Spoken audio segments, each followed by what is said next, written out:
Halo Sobat Muda, selamat hari Minggu. Salam sehat dari saya, Frater Mario. Dan semoga kita selalu merasakan kebahagiaan dari Tuhan.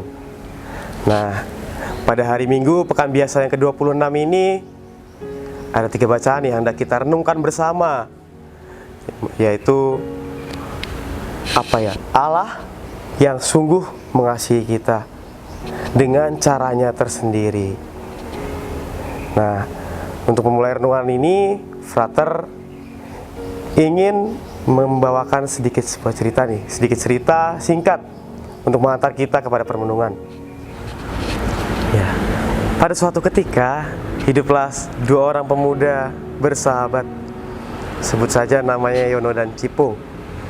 Nah, kedua sahabat ini tumbuh besar bersama di dalam keluarga yang berbeda tentunya. Yono hidup di dalam keluarga yang kurang mampu. Di dalam menempuh pendidikannya, ia pun bahkan harus berjuang keras, berusaha keras. Ia dididik oleh kedua orang tuanya untuk tidak berleha-leha, untuk tidak bermalas-malasan, tetapi berjuang. Bahkan ia harus membantu kedua orang tuanya untuk menghidupi kehidupan sehari-hari. Berbeda dengan Cipung. Cipung dengan segala kekayaannya, ia hidup di keluarga yang sungguh berkecukupan. Ia besar di keluarga yang sudah mampu dan sukses. Kalau bisa dibilang, ia mungkin tinggal menikmati segala hasil jerih payah kedua orang tuanya karena kesuksesan kedua orang tuanya ini. Nah, ia tumbuh besar bersama, namun dengan sifat yang berbeda. Keduanya menjadi orang yang sukses dan juga memiliki perusahaan. Suatu ketika terjadilah suatu bencana yang tidak diharap-harapkan, yaitu kebakaran. Nah, karena Yono dibesarkan di keluarga yang kurang mampu, yang sudah terbiasa dengan segala kesulitan dan juga kesusahannya, Yono sudah terbiasa dengan hal itu dan ia merasa sudah mampu untuk menyelesaikan masalah-masalah seperti itu.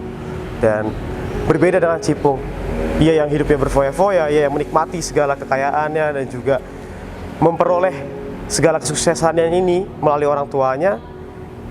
Ia tidak terbiasa, ia stres, dan akhirnya ia memilih untuk mengakhiri hidupnya. Nah, Sobat Muda yang terkasih, ketiga bacaan ini juga hampir sama, dan permenungan pada hari ini hendak mengatakan hal yang sama juga terkait cerita yang sudah saya bawakan. Kitab Bilangan bab 11 mengisahkan tentang Allah yang menganugerahkan roh Musa kepada tua-tua Israel. Tidak hanya tua-tua Israel yang datang di dalam pertemuan, tetapi kita tahu dan juga kita sudah dengar bahwa ia juga mengucurahkan rohnya kepada orang-orang yang bahkan tidak hadir di dalam pertemuan di perkemahan, yaitu Heldad dan juga Medad. Nah, sedangkan surat Yakobus bacaan kedua merupakan teguran bagi orang-orang yang sudah berkecukupan, yang sudah merasa mampu, bahwa harta duniawi itu merupakan harta yang sementara, kekayaan-kekayaan, kenikmatan-kenikmatan yang sementara. Dan dilanjutkan dan diteguhkan melalui teguran Yesus di dalam Injil Markus, di mana ia menegur kita semua umat-umatnya yang seringkali lupa akan ia, yang seringkali melakukan kesalahan-kesalahan, bahwa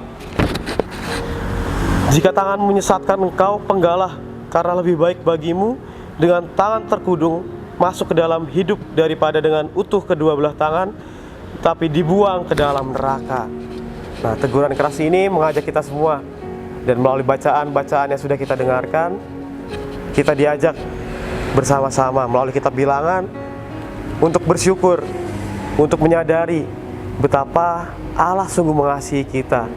Allah dengan kasih-Nya yang begitu besar mencurahkan roh-rohnya kepada kita tanpa pilih-pilih, tanpa memandang muka. Tidak hanya yang kaya, tidak hanya yang miskin, tidak hanya orang-orang yang baik, bahkan orang-orang yang jahat pun memiliki hak untuk memperoleh roh dan juga berkat dari Tuhan. Lalu melalui surat Yakobus, inilah yang seringkali kita lupakan, bahwa seringkali kita mengejar harta-harta duniawi, seringkali kita fokus kepada hal duniawi dan jasmani, yang rasa-rasanya itu merupakan kenikmatan yang sementara. Lalu poin ketiga dari Yesus, inilah teguran kita semua, bahwa lebih baik kita menghilangkan segala hal yang membuat kita jatuh ke dalam dosa, daripada kita hidup dengan sempurna, dengan segala kekayaan, tetapi kita malah jatuh ke dalam dosa dan akhirnya dibuang ke neraka. Nah, sobat muda, pada akhirnya melalui sabda Tuhan pada hari ini, kita diajak untuk semakin bersyukur, untuk semakin menyadari dan merasakan betapa besar kasih Allah kepada kita semua, melalui roh dan juga cintanya kepada kita. Dan melalui teguran-teguran ini, kita pun semakin diajak untuk semakin teguh dan percaya akan rancangan Tuhan dan terus beriman. Karena Tuhan selalu mengasihi kita, dan semoga melalui renungan hari ini kita semakin dapat sadar dan menyadari akan betapa besarnya kasih Allah kepada kita semua.